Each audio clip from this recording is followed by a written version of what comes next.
In his form this year, runs in lane 7, and Jeroen Fischer of Belgium, who's really a long jumper, in lane 8. I think there's going to be a bit of a delay before the start of this race, incidentally. They seem to have had a lot of technical problems tonight, and I gather there's a fault with the blocks now. The blocks obviously electronically connected to the starter. And so Alan, that gives us a chance, in fact, to, while they're waiting for that to be sorted out, to have a look at the high jump, where we've had Dalton Grant, who recently improved the British record to 2 meters 29. He was in action. Third attempt, 2 meters 27, a height which has already been cleared by 2 Americans, Jim Howard and Hollis Conway. And a fine clearance indeed, and Dalton, Frank, maintaining very fine form here indeed. Dalton Grant, or Skeletor as he's known to his friends, very powerful in the weights room, very strong, fast free thigh, wriggles over the bar, a good clearance. He's sort of the new generation high jumper from Great Britain's point of view, bags of strength training, and no longer the sort of situation where we've got high jumpers looking like a pipe cleaner on a high fibre diet. And in fact, that was his ultimate clearance in the competition, 2 meters 27. No one else jumped higher, and as the Americans had cleared 2:27 on their first attempts, it was Jim Howard first, Hollis Conway second, Dalton Grant third, all 2:27, but again, good jumping there by the English athlete. Strange that both these 200 meters races have been affected, whereas the other sprints tonight weren't, by this electronic timing fault. Frank? Yeah, I'm more than a little bit interested in this particular race because if we think of another event in the Olympic Games, the 4x100 meters, the Americans normally run Calvin Smith on the third leg, and that's precisely where I'm hoping to run John Regis. So we get a pretty good picture of how they can handle the bend here. Okay, well, we can go through the lanes again. They're only a couple of minutes away from the start now, because I think the problem has been solved. This is Eddie Maffey, now 21. He made the Olympic final when he was just 17 in 1984. He's had a couple of lean years since then, but now promising to come back to his best again. Maffey runs in lane 1 for England. Todd Bennett, what a great competitor he has been over the years. He's still only 26, actually, although he seems to have been around for a heck of a long time. The former English record holder, vital member of our relay squad over 400 meters. And, of course, it was in the shorter distance that he took the silver medal in the Commonwealth Games on this very track in 1986. That's Todd Bennett in lane 2. John Regis, world bronze medalist, runs in lane 3. High hopes of him for Seoul. Donovan Reid is next to him in lane 4, runner-up in this year's United Kingdom Championships, and one of the many bidding for places for Seoul in this event. Calvin Smith, double world champion of the United States, in lane 5. The other American, James Butler, was only 6th in the United States trials, but of course it was a staggeringly high-quality race, as indeed most of the sprints were in Indianapolis.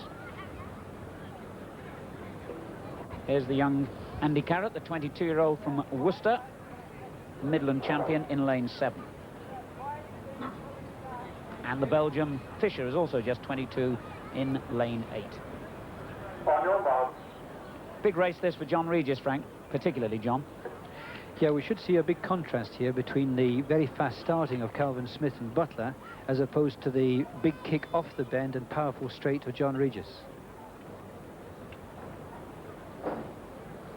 John Regis, still only 21.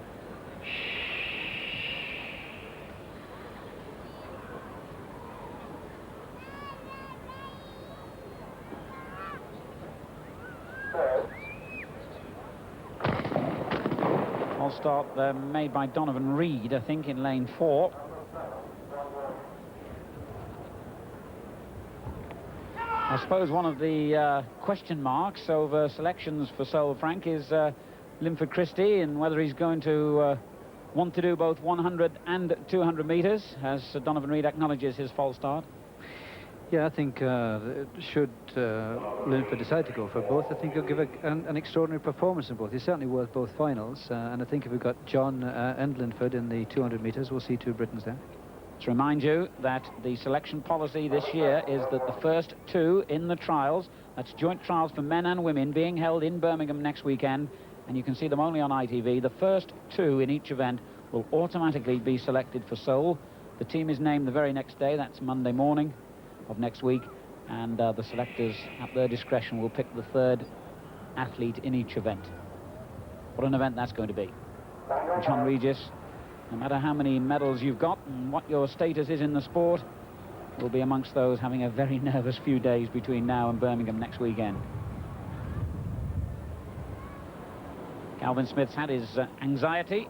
Only 5th, incidentally, over 200 meters in the United States trials, but made it in the 100 meters.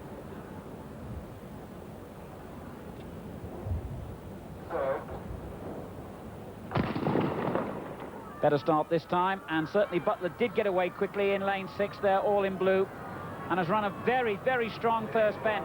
John Regis, all in the multicolored kit, running very well too in lane 3. Butler still leading, Regis coming back at him. In between those two is Calvin Smith as well. The two Americans dominate, but Regis gets 3rd place. As you can see, the electronic clock failed to stop there, so we can only give you a hint of the timing.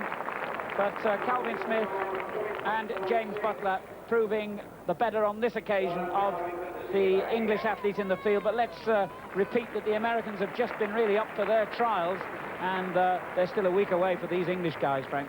British guys, I should say. Yeah, well, I think John put in just a bit too much work in the bend. He knew how fast these Americans were on the bend and made a big commitment. He does not normally do that. Once up there, he's a target for Calvin Smith.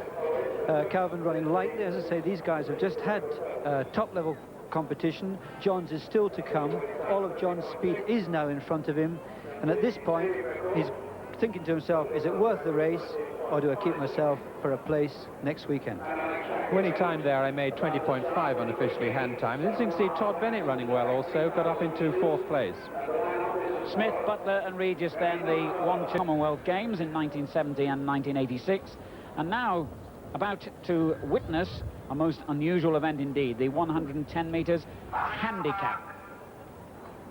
Linford Christie will be running here off scratch, and if you were watching earlier in the ITV program, you may have seen his superb performance in the semi-final. He's running against a couple of guys here who used to be professional sprinters up in Scotland, and they have a lead over him, as you can see there, of distances varying from 6.5 to 8 meters. Now, Linford Christie made light of that handicap in his heat. Let's see what he can do again here in the final.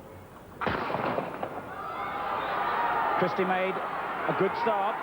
Watch for David Clark in lane 5, the Scotsman. Here comes Christie late again, but this time the handicap proves too great.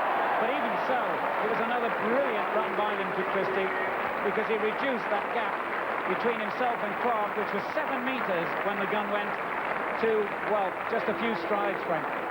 A fantastic run. Linford in full flight is, in my opinion, unbeatable this season. We've seen that in his back straight running in the 4x100 meters relay.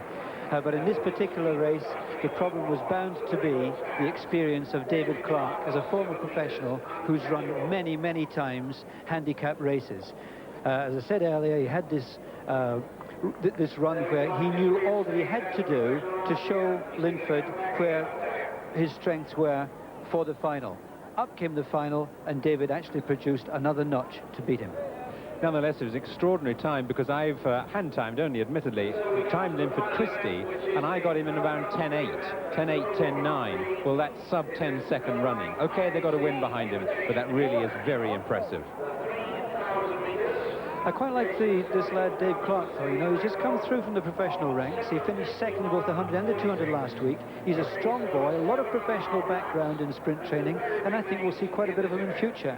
Linford's start was very, very powerful.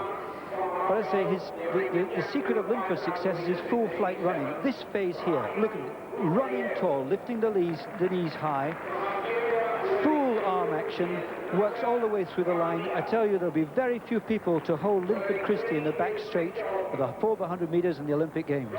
Incidentally, the bloke on his outside there, Dennis Mitchell, was second to Carl Lewis in the Olympic trials, and Linford beat him by a couple of meters.